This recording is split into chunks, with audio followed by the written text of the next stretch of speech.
ہمارا رب ہے جو ماں کے رحم میں پانی کے ایک قطرے پر خوبصورت انسان بنا دیتا ہے۔ ارشاد فرماتا ہے افرأیتم ما تمنون، پانی کے ایک قطرے سے تم خوبصورت انسان بناتے ہو یا ہم بناتے ہیں۔ دنیا میں کوئی ایسا مصور نہیں جو پانی پہ کسی کی تصویر بنائے، ہمارا رب ہے جو پانی کے قطرے پہ خوبصورت انسان بناتا ہے، اور ایسا خوبصورت بناتا ہے کہ حضرت آدم علیہ السلام سے لے کے اب تک بے شمار انسانوں کو اس نے پیدا کیا، لیکن کوئی ثابت نہیں کر سکتا کہ کسی انسان کی تصویر شکل و صورت کسی دوسرے انسان سے 100% ملتی جلتی۔ سبحان اللہ۔ صورت کیا ملے گی میرے بھائی؟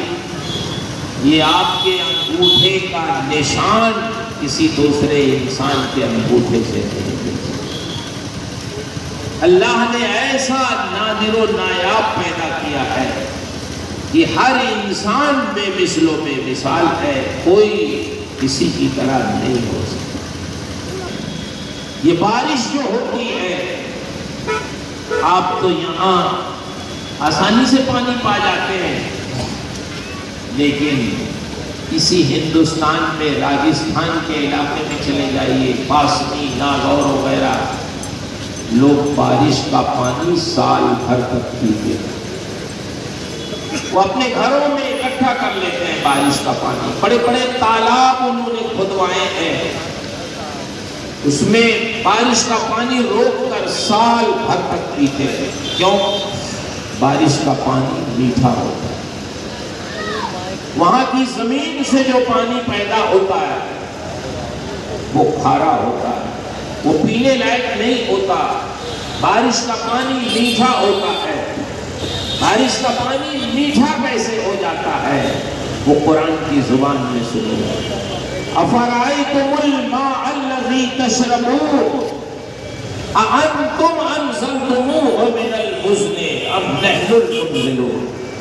اللہ ارشاد فرماتا ہے میرے بندو، یہ جو پانی تم پیتے ہو بارش کا، یہ کون برساتا ہے؟ یہ تمہارا رب برساتا ہے۔ نہ پانی، یہ بادل تو سمندروں سے پانی لیتے ہیں، سمندروں کا پانی کھارا ہوتا ہے، تو یہ بارش کا پانی بھی کھارا ہونا چاہیے، لیکن اللہ فرماتا ہے اے میرے بندو، پانی تو یہ بھی کھارا ہوتا ہے، لیکن جب برسنا چاہتا ہے بادل تمہارے اوپر، تو میں اس کے کھارا پن کو دور کر کے اسے میٹھا بنا دیتا ہوں، تاکہ جب تم پیو تو تمہاری صحت نہ خراب ہو، تمہارے جانور تالاب سے پیئیں تو بیمار نہ پڑیں۔ یہ کھارے پانی اگر تمہاری آبادیوں اور تمہاری کھیتیوں پہ پڑ جائیں تو تمہاری کھیتیاں پیلی پڑ جائیں، تباہ و برباد ہو جائیں۔ لو نشاء جعلناہ جاجا فلولا تشکرون۔ یہ اللہ کے بندو، اللہ فرماتا ہے اگر ہم چاہتے تو اس کو ویسے ہی کھارا نازل کر دیتے، لیکن ہمیں تم سے بھی محبت ہے، تمہارے جانوروں سے بھی محبت ہے، تمہاری کھیتیوں سے بھی محبت ہے، اس لیے ہم اس کا کھارا پن دور کر کے اسے میٹھا بنا کے نازل کرتے ہیں، تاکہ تمہارے لیے بھی فائدے مند رہے، تمہارے جانوروں کے لیے بھی فائدے مند رہے، اور تمہاری لہلہاتی ہوئی کھیتیوں کے لیے بھی فائدے مند رہے۔ آپ قرآن کی اس طرح کی آیتیں کتنی پڑھیے، سے اس میں اللہ نے فرمایا وقت نہیں ہے۔ مبلغ اسلام حضرت علامہ مولانا شاکر صاحب قبلہ تشریف فرما، بہت اچھا خطاب فرما، ان کا خطاب آپ کو سننا۔ ایک اور آیت پڑھ کے میں سورہ نحل کی پڑھوں تو آپ کو سمجھ میں آئے گا یہ جو دودھ آپ پیتے ہیں یہ دودھ کیسے پیدا ہوتا ہے۔ اللہ ارشاد فرماتا ہے وَإِنَّ لَكُمْ فِي الْأَنْعَامِ لَعِبْرَةً جانوروں میں بھی اللہ نے تمہارے لیے عبرت رکھا ہے، غور کرو تم دودھ تو روز پیتے ہو، مگر غور کیا کہ یہ دودھ پیدا کیسے ہوتا ہے؟ اللہ ارشاد فرماتا ہے نسقیکم مما فی بطونہ من بین فرث و دم لبنا خالصا سائغا للشاربین۔ اللہ ارشاد فرماتا ہے میرے بندو، جس کا مفہوم یہ ہے یہ تمہارے جانور دودھ کیسے دے دیتے ہیں؟ تم تو ان کو چارہ کھلاتے ہو، تم گھاس کھلاتے ہو، تم بھوسا کھلاتے ہو، تم خشک چیزیں تر چیزیں کھلاتے ہو، مگر وہ چیز دودھ میں کیسے تبدیل ہو جاتی ہے؟ اللہ ارشاد فرماتا ہے یہ دودھ ہم کہاں سے نکالتے ہیں؟ فرماتا ہے من بین فرث و دم، گوبر اور خون کے درمیان سے دودھ نکالتا۔ اب مجھے بتاؤ، گوبر کے درمیان سے کوئی چیز نکلے تو اس میں اس کی بو کا اثر ہو جانا چاہیے، خون کے درمیان سے کوئی چیز نکل کے آئے تو اس کے کلر کا کوئی اثر اس میں ہونا چاہیے، لیکن اللہ ارشاد فرماتا ہے اے میرے بندو، ہم تمہاری صحت کے لیے تمہارے جانوروں کے شکم سے دودھ نکالتے ہیں اس طرح کہ خون اور گوبر کے درمیان سے نکالتے ہیں، لیکن ایسا دودھ نکالتے ہیں لبناً خالصا، جو بالکل خالص ہوتا ہے، نہ اس میں گوبر کی بو کی کوئی آمیزش ہے، نہ خون کے کوئی کلر کی آمیزش ہے، بالکل خالص نفیس عمدہ دودھ نکالتے ہیں، سائغا للشاربین، پینے والوں کے گلے سے آسانی سے اترنے والا ہے۔ بے شک سائغ کا مطلب قرآن کی زبان میں سائغ جو آیا ہے، آپ مجھے بتاؤ جو بچہ پیدا ہوتا ہے روٹی کھا سکتا ہے، چاول کھا سکتا ہے؟ روٹی چاول نہیں کھا سکتا تو دوسری سخت چیزیں کیسے کھا سکتا ہے؟ مگر دودھ یہ کوئی جوان پیے، کوئی بوڑھا پیے، کوئی آج پیدا ہونے والا اگر بچہ پیے تو سب کے گلے سے آسانی سے اترنے والا ہے، سائغا للشاربین، پینے والوں کے گلے سے آسانی سے اترنے والا ہے۔ میرے بھائیو، اللہ تعالیٰ نے کیسی کیسی نعمتیں ہمیں عطا فرمائی ہیں، تو وظیفہ کس کا پڑھیں گے؟ میرے بھائی، کبھی کبھی شعر کے الفاظ مفہوم تو شعر میں بہت پورا نہیں ہوتا، کبھی اندر باہر، لیکن کسی بھی شعر کو پڑھنے سے پہلے اس کو تولنا بہت ضروری ہے میزان شریعت کا، ایسا نہ ہو کہ اس سے اللہ کی ذات میں کوئی کمی آ جائے۔ اس لیے میرے بھائیوں، رب العالمین کا ذکر بہت ضروری ہے۔ قرآن مقدس میں ایک دو آیتیں نہیں ہیں، بے شمار ایسی آیتیں ملیں گی جس میں رب کو یاد کرنے کا ذکر، اس کو پکارنے کا ذکر، اس کے اسماء حسنہ کے ساتھ اس کو یاد کرنے کا ذکر ہے۔ اس لیے ہمیں اپنے رب کا ذکر و شکر ہمیشہ ادا کرتے رہنا چاہیے۔ یہ مجلسیں جو ہوتی ہیں، جلسے جو ہوتے ہیں، انبیاء کرام کی جو بعثت ہوئی، اگر مقصد آپ دیکھیں سب کا مقصد ایک ہے کہ اللہ کے بندوں کو اللہ سے قریب کر دیا جائے۔ مقصد جلسے اس لیے نہیں ہوتے کہ صرف آپ اور آپ بیٹھ کے اپنے کانوں کو، اپنے ذہن کو تھوڑی دیر کے لیے اچھی اچھی آواز سے خوش کر کے اٹھ جائیں۔ مقصد اس کا یہ ہے جلسہ کرانے والوں کا، ان بزرگوں کی تشریف آوری کا، ان کے واعظ و نصیحت کا، کہ ہم لوگ اللہ کے بندے اللہ سے قریب ہو جائیں، قریب کریں۔ اور اگر صرف اسی لیے کہ ہم آئے چلیں، سن لیں مولوی صاحب جو کہتے ہیں سن لیں، ہم اپنا کام کریں، مولوی صاحب کو اپنا کرنے دیں، یہ تو مولانا صاحب ہیں، یہ روزہ نماز کی بات بتائیں گے اور کیا سمجھائیں گے، ان کو اور کچھ سمجھ میں آتا بھی نہیں، مستقبل کی کیا بات کریں گے۔ تو میں آپ کے لیے ایک آیت سنا ہوں، اللہ کے ساتھ فرماتا ہے وَلَوْ تَرَىٰ إِذِ الْمُجْرِمُونَ نَاكِسُو رُءُوسِهِمْ عِندَ رَبِّهِمْ، قیامت میں آپ دیکھو گے کہ گنہگار لوگ اپنا سر جھکائے اپنے رب کی بارگاہ میں حاضر کریں، کیا کہیں گے؟ ربنا ابصرنا وسمعنا فرجعنا نعمل صالحا، رب کی بارگاہ میں شرمندہ سر جھکائے ہوئے کھڑے ہوں گے قیامت میں اور کہیں گے اے اللہ دنیا میں تیرے بندے سمجھاتے تھے لیکن ہم توجہ نہیں دیتے تھے، اے پروردگار تیرے بندے ہمیں قرآن کی آیتیں پڑھ کے سناتے تھے، تیرا حکم سناتے تھے، تیری باتیں بتاتے تھے، ہم تو یہ سمجھتے تھے یہ مولوی صاحب ہیں، یہ ملا جی ہے، یہ تو اپنی بات کہتے رہتے ہیں، لیکن یہ اللہ آج ہم نے قیامت میں اپنی آنکھوں سے دیکھ لیا، اپنے قبولیت کے کانوں سے سن لیا کہ حق وہی تھا جو تیرے بندے دنیا میں ہمیں سمجھاتے تھے۔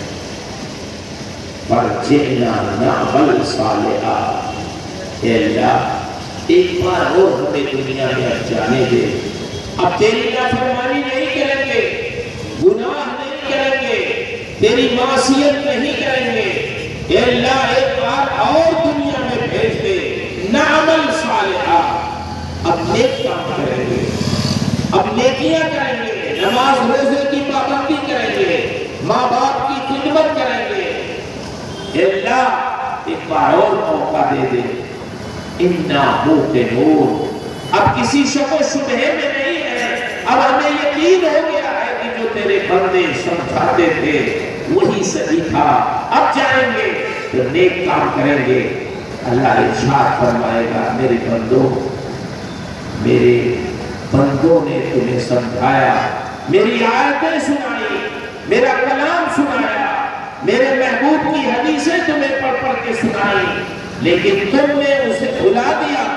وَقَذَلِكَ الْيَوْمَ تُنْسَىٰ، جیسے دنیا میں تم نے بھلا دیا آج تمہیں بھلا دیا جائے گا، یعنی تمہاری طرف نظر رحمت نہیں کی جائے گی۔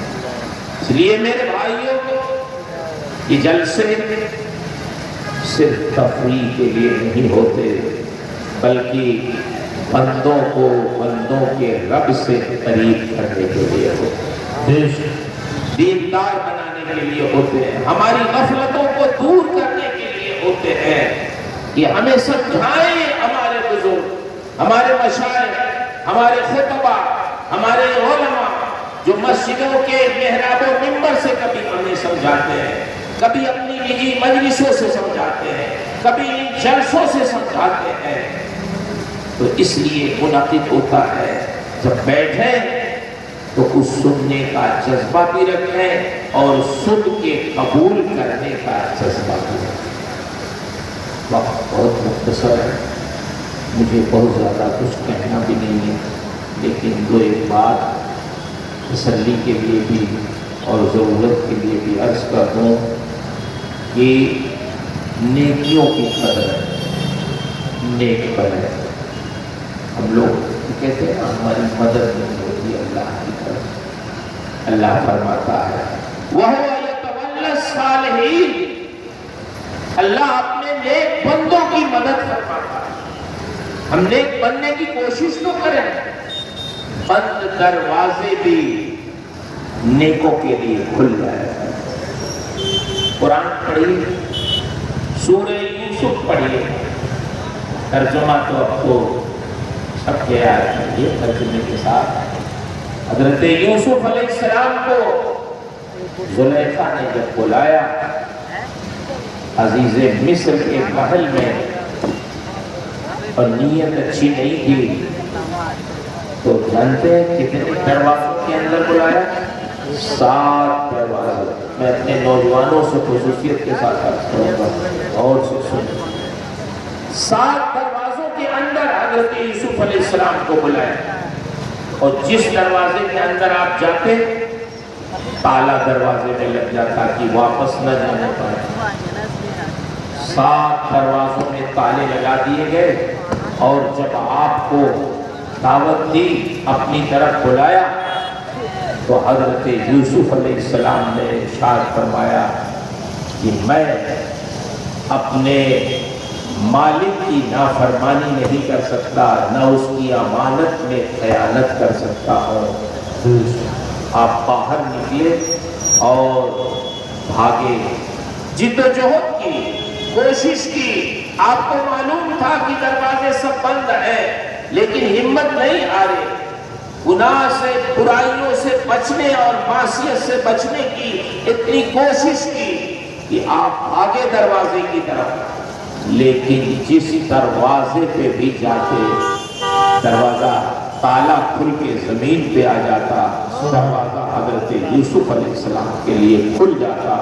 7 دروازے اللہ نے حضرت یوسف علیہ السلام کے لیے کھول دیے۔ اس کا مطلب یہ ہے کہ اگر بندہ اللہ کی معصیت سے بچے، اللہ کی نافرمانی سے بچے، گناہوں سے بچے، تو اس کے لیے رب العالمین بند دروازے بھی کھول دیتا۔ ایک بادشاہ کے محل کے پاس ایک بوڑھی خاتون رہتی، وہ کہیں اپنے رشتہ داری میں کئی مہینوں کے لیے چلی گئی۔ بادشاہ کو اپنا محل وسیع کرنا تھا، کشادہ کرنا تھا۔ جب دیکھا کہ اس مکان میں کوئی نہیں ہے، اس کا کوئی پرسہ حال نہیں ہے، تو بادشاہ نے اپنے محل کی توسیع میں اس کا مکان بھی شامل کر لیا۔ خاتون جب کئی مہینے کے بعد واپس آئی تو اپنا محل تلاش کرنے لگی، میرا محل کیا، میرا مکان کیا ہو گیا، اپنا مکان وہ تلاش کرنے لگی۔ لوگوں نے بتایا تمہارا مکان ختم ہو گیا، بادشاہ نے تیرے مکان کو اپنے محل میں تبدیل کر دیا، محل بنوا لیا، اس کو ضرورت تھی اپنے محل کے توسیع کی۔ میرے بھائیوں، وہ خاتون اللہ والی تھی، انہوں نے ایک آہ بھری اور ہاتھ اٹھایا اپنے رب کے کو پکارنے کے لیے، اور آسمان کی طرف ہاتھ اٹھایا اور عرض کیا، اے مولا، تیری بندی اگر یہاں نہیں تھی تو رب العالمین تو موجود تھا، تیری موجودگی میں میرا مکان کہاں قائم ہو گیا۔ جیسے ہی اس نے بڑی درد مندی کے ساتھ اپنے رب کو یاد کیا تو اس بادشاہ کا محل زمین پہ آ گیا۔ یہ کیوں؟ اللہ اپنے نیکوں کی مدد فرماتا ہے۔ بے شک ہمیں نیک بننے کی کوشش کرنا چاہیے۔ بالخصوص میں اپنے نوجوانوں سے عرض کروں گا، اپنے ہم عمر لوگوں سے کہوں گا، اگر اللہ نے آپ کی زندگی میں ماں باپ جیسی عظیم نعمت عطا فرمائی ہے، وہ باحیات ہیں، تو ان کی خدمت کریں، ان کی عزت کریں، ان کا احترام کریں، ان کو خوش رکھنے کی کوشش کریں۔ اگر وہ خوش ہیں تو انشاءاللہ دنیا بھی آپ کی کامیاب ہوگی اور آخرت بھی کامیاب ہوگی۔ اللہ کو راضی کرنے کا ایک بہت بڑا ذریعہ یہ بھی ہے کہ دنیا میں اپنے ماں باپ کو بھی راضی کریں، ان کو خوش رکھیں، ان کی خدمت کریں۔ آج المیہ یہ ہے کہ جس بھی شہر میں جاؤ تو لوگ اس بات کی شکایت کرتے ہیں کہ مولانا صاحب نوجوان بہت بگڑ گئے ہیں، ماں باپ کو کچھ نہیں سمجھتے۔ کیا بات ہے؟ آپ ماں باپ کو بھول جائیں۔ کبھی کبھی بعض لوگوں سے پوچھو کہ بڑے میاں بزرگ لوگ بوڑھے ہوتے ہیں، ان سے پوچھو کہ آپ کے کتنے بچے ہیں، تو وہ کہتے ہیں مولانا صاحب 7 بچے ہیں۔ اچھا 7 بچے ہیں تو آپ نے سب کی شادی کر دی؟ ہاں سب کی شادی کر دی۔ آپ کس کے ساتھ ہیں؟ وہ کہتے ہیں کسی کے ساتھ نہیں۔ سب لوگ اپنے بیوی بچوں کو لے کے الگ الگ رہتے ہیں، ہم لوگوں کو کوئی پوچھنے والا نہیں۔ اللہ میرے بھائیو، تم نے انہی ماں باپ کو بھلا دیا جس ماں نے 9 مہینے شکم میں رکھ کر اپنا خون جگر تمہیں پلایا، پیدائش کے بعد تمہیں دودھ پلایا، تمہیں سردیوں گرمیوں سے بچایا، تمہاری حفاظت کی، بیمار ہوئے تمہارا علاج کیا، تمہیں اچھی تعلیم و تربیت کی، اور پھر جب جوان ہو گئے تو رشتہ تلاش کیا، شادی کی، شادی میں مقروض ہو جاتے ہیں کتنے ماں باپ، خوش ہوتے ہیں چلو اب ہماری اولاد جوان ہو گئی ہے، اب یہ ہماری خدمت کرے گی، ہماری فرما برداری کرے گی، ہماری ضرورتوں کو پورا کرے گی۔ لیکن اب آپ جب خدمت کے قابل ہوئے تو الگ ہو گئے، بھول گئے ماں باپ کو۔ لیکن میں آپ کو بتاؤں، ماں باپ کی محبت ایسی ہے کہ وہ جنت میں جانے کے بعد بھی اپنی محبتوں کی بنیاد پر اپنی اولاد کو فراموش نہیں کرتے۔ اولاد تو دنیا میں بھول جاتی ہے اپنے ماں باپ کو، لیکن ماں باپ جنت میں جانے کے باوجود بھی جب جنت میں وہ جائیں گے تو اللہ تعالیٰ جنتیوں سے ارشاد فرمائے گا، میرے بندو جنت دینے کا میں نے تمہیں وعدہ کیا تھا، وہ وعدہ پورا ہوا؟ جنتی عرض کریں گے ہاں اے مولا، تیرا وعدہ تو بہت اچھی طرح پورا ہوا، تو نے جنت میں ایسی نعمتیں رکھی ہے کہ نہ کسی آنکھ نے ایسی نعمت دیکھی، نہ کسی کان نے ایسی نعمتوں کے بارے میں کچھ سنا، نہ کسی کے دل میں کوئی خیال گزرا۔ اے اللہ جنت میں ایسی نعمتیں ہیں، وَلَكُمْ فِيهَا مَا تَشْتَهِي أَنفُسُكُمْ، یہاں تو حکم دینے کی بھی ضرورت نہیں ہے، اگر ہم خواہش کرتے ہیں تو وہ نعمتیں ہماری خواہش کے مطابق ہمیں مل جاتی ہیں۔ یہ اللہ تیری جنت بہت خوبصورت ہے، لیکن اے مولا ایک چیز جنت میں نظر نہیں آتی۔ اللہ فرمائے گا میری جنت میں کیا تمہیں نظر نہیں آتا؟ بتاؤ۔ ماں باپ عرض کریں گے اے مولا ہماری اولاد یہاں جنت میں نظر نہیں آتی، کہاں ہے؟ کاش اگر وہ ہمارے اس طبقے میں ہوتی تو ان کو دیکھ کر ہماری نگاہیں ٹھنڈی ہو جاتی۔ اب غور کریں، ماں باپ کی محبت دیکھیں۔ ہم تو دنیا میں، اولاد میں، بیوی بچوں میں، اپنی تجارت میں مشغول ہو کر بھول جاتے ہیں ماں باپ کو، لیکن ماں باپ وہ ہیں کہ جنت میں پہنچ کے بھی اپنی اولاد کو یاد کرتے ہیں۔ اللہ ارشاد فرمائے گا میرے بندو تمہاری اولاد بھی جنت میں ہے، لیکن تمہارے طبقے میں نہیں، ان کا عمل تمہاری طرح نہیں تھا تو وہ تم سے نیچے ہے۔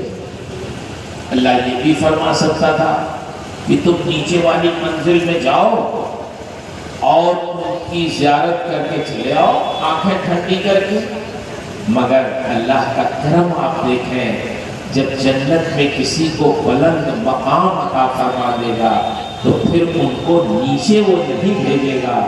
ارشاد فرمائے گا اے میرے جنتی بندو، میں تمہاری خوشی کے لیے کہ تمہاری نگاہیں ٹھنڈی ہو جائیں، تمہاری اولاد کو بھی تمہارے طبقے میں پہنچا دیتا ہوں تاکہ تم انہیں دیکھ کر اپنی نگاہیں ٹھنڈی کر دیں۔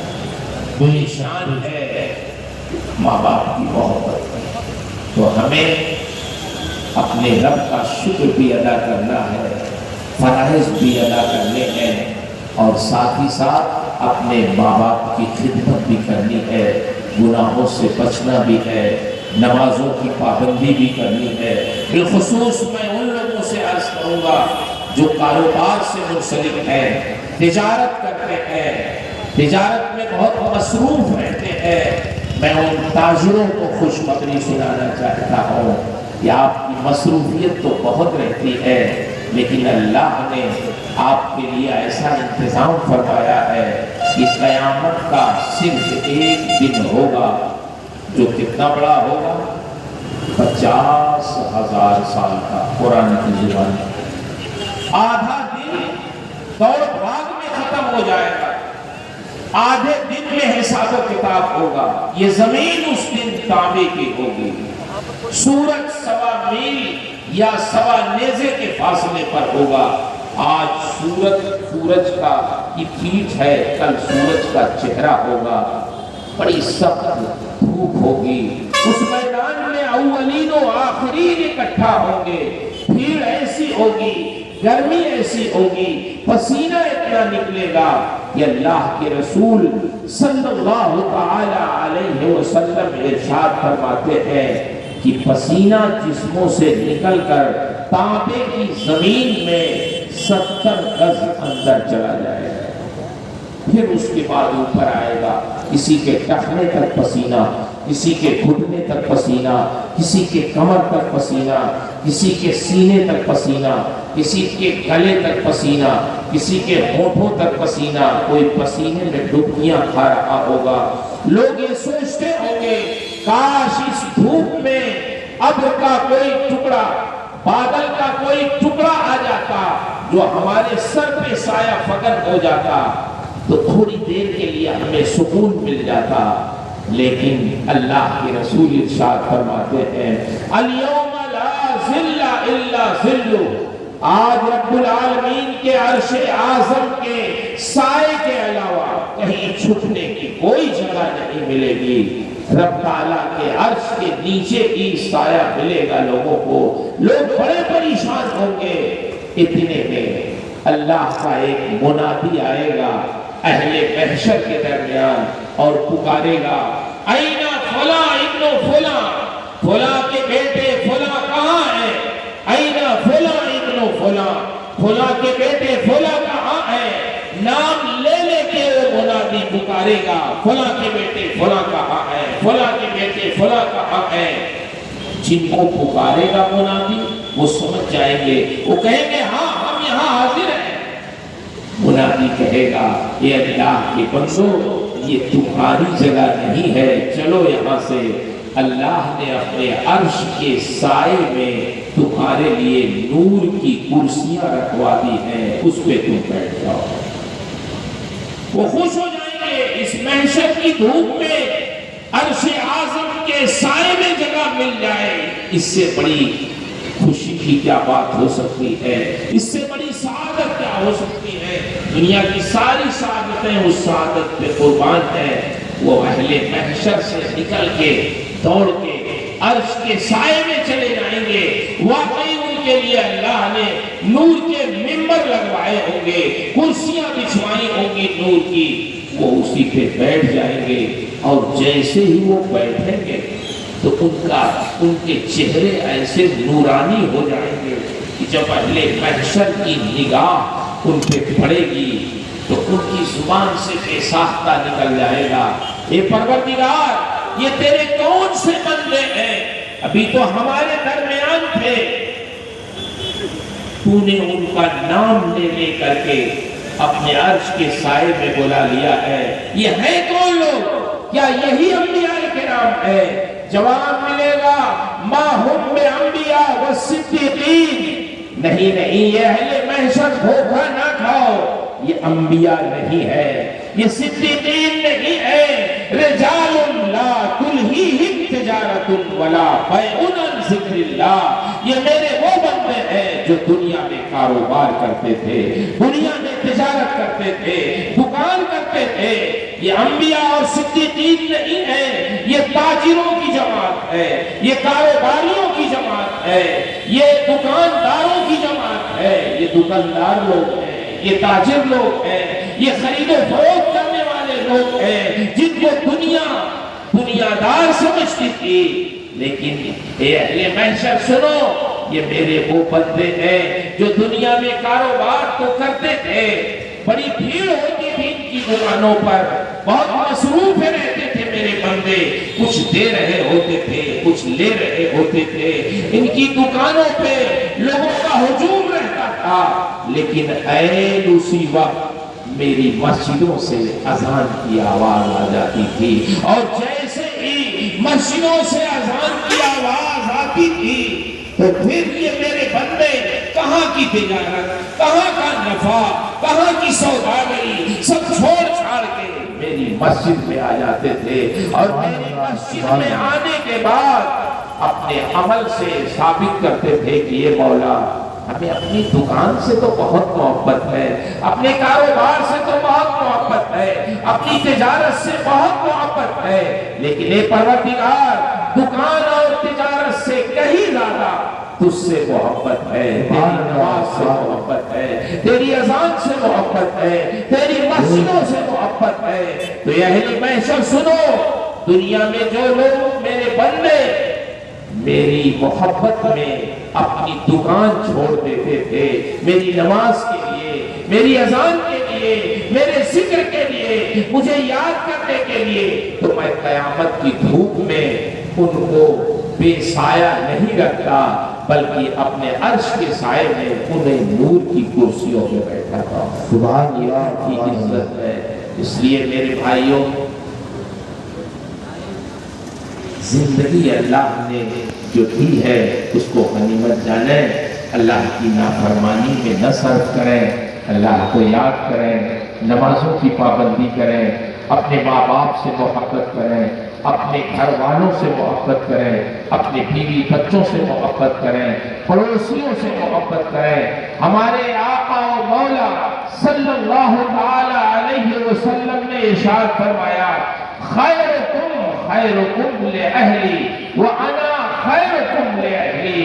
میں اپنے بچوں کو سمجھانا چاہتا ہوں، نوجوانوں کو خاص کر، جن کو دوست سب سے اچھے معلوم ہوتے ہیں، دوستوں کے سامنے نہ باپ کی کوئی اہمیت ہے، نہ ماں کی کوئی اہمیت ہے، نہ بھائی بہنوں کی کوئی اہمیت ہے، دوست ان کے سب سے مخلص معلوم ہوتے ہیں۔ ہمیں نہیں کہتے آپ دوستی نہ کریں، لیکن ہمارے نبی کیا فرماتے ہیں اس کو بھی تو سنو۔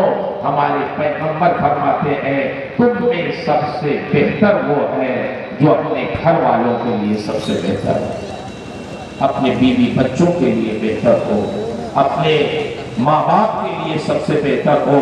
اللہ کے رسول ارشاد فرماتے ہیں میں تم میں سب سے بہتر ہوں اپنے گھر والوں کے لیے۔ ام المومنین حضرت عائشہ صدیقہ رضی اللہ تعالی عنہا سے صحابہ پوچھتے، آپ بتائیں سرکار جب گھر میں رہتے تھے تو کیسے رہتے تھے؟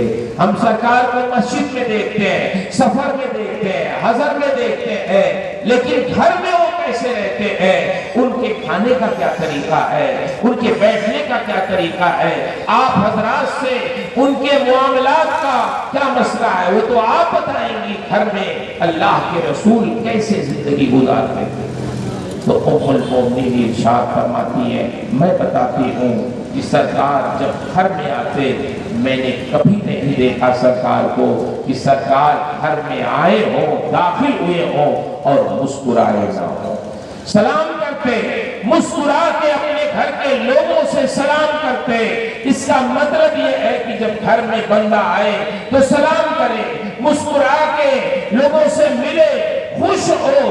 اور ام المومنین ارشاد فرماتی ہے ہمارے سرکار ایسے بے تکلف، ایسی سادہ زندگی گزارتے تھے کہ زمین پہ بیٹھ جاتے، وہیں ہم دسترخوان لگا دیتی اور سرکار تناول فرما لیتے۔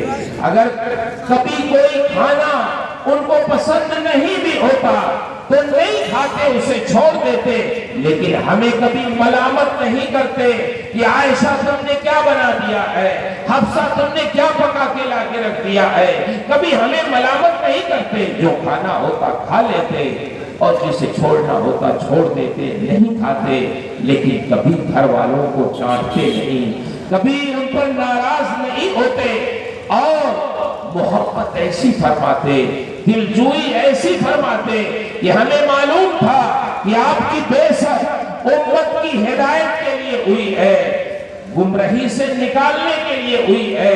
آپ سید الانبیاء ہیں، آپ امام الانبیاء ہیں، لیکن جب گھر میں ہوتے تھے تو اپنے گھر کے لوگوں کے کاموں میں ہاتھ بٹاتے۔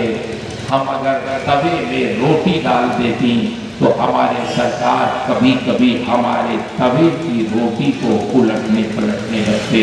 ہمیں معلوم تھا یہ سرکار کا منصب نہیں ہے، لیکن یہ بھی سمجھ میں آتا تھا کہ ہمارے نبی ہماری دلجوئی میں کام کر رہے ہیں اور اپنی امت کو تعلیم دینے کے لیے کر رہے ہیں۔ کبھی ایسا بھی ہوتا، ام المومنین فرماتی ہیں، مسلم شریف کی حدیث میں یہ حدیث ہے، صحیح مسلم میں ہے، کہ اللہ کے رسول کے سامنے میں نے گوشت کی ایک بوٹی جس میں ہڈی بھی تھی اس کا کچھ حصہ کھایا اور میں نے اسی بوٹی کو لے جا کے سرکار کو دیا۔ حضور آپ تناول فرما لیں۔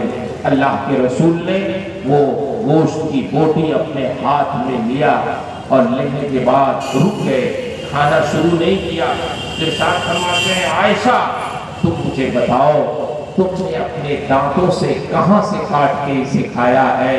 مجھے بتاؤ، میں وہیں سے کھانا چاہتا ہوں جہاں سے تم نے اپنے دانتوں سے کاٹ کے کھایا ہے۔ ام المومنین فرماتی ہے، پیالے سے میں نے پانی پیا۔ سرکار فرماتے ہیں جب میں پینے لگی پانی تو سرکار نے فرمایا، عائشہ سارا پانی تمہیں پی ڈالو گی یا میرے لیے بھی کچھ بچاؤ گی؟ فوراً میں رک گئی، میں نے وہ پیالہ سرکار کی خدمت میں لے جا کے بھیج دیا۔ عرض کیا، حضور اب آپ نوش فرمائے، آپ پی لیں اسے۔ اللہ کے رسول نے پیالہ لیا، اپنے لبہائے مبارک سے لگانا چاہتے تھے لیکن رک گئے۔ ارشاد فرمایا، عائشہ تم مجھے بتاؤ تم نے کہاں سے اپنے ہونٹ لگا کے پانی پیے ہیں؟ مجھے بتاؤ، میں وہیں سے پینا چاہتا ہوں جہاں سے تم نے پانی پیا ہے۔ میرے بھائیوں، اگر کوئی شخص اپنے اہل کے ساتھ، اپنے گھر والوں کے ساتھ اس طرح محبت کے ساتھ زندگی گزارے تو کبھی طلاق کی نوبت آئے گی، کبھی مار پیٹ کی نوبت آئے گی، کبھی دو خاندانوں میں مقدمہ بازی کی نوبت آئے گی۔ نہیں، آج اگر یہ سب ہو رہا ہے ہمارے معاشرے میں تو صرف اس لیے ہو رہا ہے کہ ہم نے اپنے نبی کی سنت چھوڑ دی ہے، اپنے نبی کے طرز زندگی کو چھوڑ دیا ہے۔ ہمارے لیے ضروری ہے اسی طرح زندگی گزارنے کی کوشش کریں جیسے ہمارے پیغمبر نے زندگی گزاری۔ اللہ تعالیٰ آپ کو ہم سب کو توفیق خیر سے نوازے۔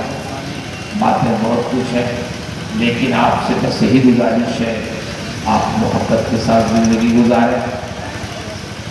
جس ملک میں رہتے ہیں اس وطن سے بھی حفاظت کریں، محبت کریں، یہ بھی ہمارے نبی کی تعلیمات میں سے ہے۔ اللہ کے رسول جب مکہ چھوڑنے لگے تو آپ نے فرمایا، مکہ میں کبھی نہیں چھوڑتا تجھے، لیکن اگر تمہیں قوم مجبور نہ کرتی۔ اللہ کے رسول کو اپنے وطن سے ایسی محبت تھی، ہم رہیں ایک دوسرے کے ساتھ محبت کا برتاؤ کریں، اخلاق کے ساتھ رہیں، بلکہ حدیث شریف میں جہاں کہیں، قرآن میں، حدیث میں جہاں پڑوسیوں کا ذکر سرکار نے فرمایا یا رب العالمین نے، وہاں پڑوسیوں میں کہیں یہ قید نہیں ہے کہ مومن پڑوسی ہو تبھی اس کے ساتھ اچھا برتاؤ کرو۔ نہیں، پڑوسی کوئی بھی ہو اس کے ساتھ حسن اخلاق سے پیش آؤ، مومن ہو غیر مومن ہو، اگر آپ کا پڑوسی ہے تو اس کے ساتھ حسن اخلاق سے پیش آؤ۔ بلکہ میں تو یہاں تک کہتا ہوں، اگر آپ سفر کر رہے ہو، ٹرین میں بیٹھے ہو، بس میں بیٹھے ہو، ہوائی جہاز میں بیٹھے ہو، آپ کی سیٹ کے بغل میں جو شخص بیٹھا ہے، چاہے وہ مرد ہو یا عورت ہو، وہ بھی تھوڑی دیر کے لیے آپ کا پڑوسی ہے، چند گھنٹوں کا آپ کا پڑوسی ہے۔ آپ اس کے ساتھ بھی حسن سلوک ایسا کرو کہ جب وہ اترے اپنی گاڑی سے، بس سے یا ٹرین سے، جہاز سے، تو محسوس کرے کہ میں کسی نیک مسلمان کے ساتھ بیٹھا تھا، اچھے اخلاق مند آدمی کے ساتھ بیٹھا تھا۔ یہ ضرورت ہے کہ ہم محبتیں بانٹیں۔ اللہ کے رسول نے ارشاد فرمایا، بشروا بشارتیں سنانے والے رہو، خوشخبریاں سنانے والے رہو، نفرتیں نہ بانٹو۔ اللہ سے دعا ہے اللہ تعالیٰ ہمارے دلوں کو نرم فرمائے، ایک دوسرے کے ساتھ محبت اور رواداری کی توفیق عطا فرمائے، اور اللہ کا جو حکم ہے، اس کے محبوب کے جو ارشادات ہیں، ان کی سنتیں ہیں، اللہ اس کے مطابق ہم سب کو زندگی گزارنے کی توفیق عطا فرمائے۔ میں نے جو کچھ بھی عرض کیا ہے، اس میں جو صحیح کہا، حق کہا، ثواب کہا، وہ سب میرے رب کی طرف سے ہے۔ میرے بیان میں، میری تعبیر میں، میرے سمجھانے میں جو غلطیاں ہوئی ہیں، وہ سب میری طرف سے ہے۔ اللہ مجھے حق کہنے، حق سنانے، خود حق پہ قائم رہنے اور حق کی نشر و اشاعت کی توفیق عطا فرمائے۔ استغفر اللہ ربی من کل ذنب و اتوب الیہ۔ السلام علیکم۔ تشریف رکھیں، بقیہ پروگرام انداز میں انشاءاللہ بتائیں گے آپ کو۔ اللہ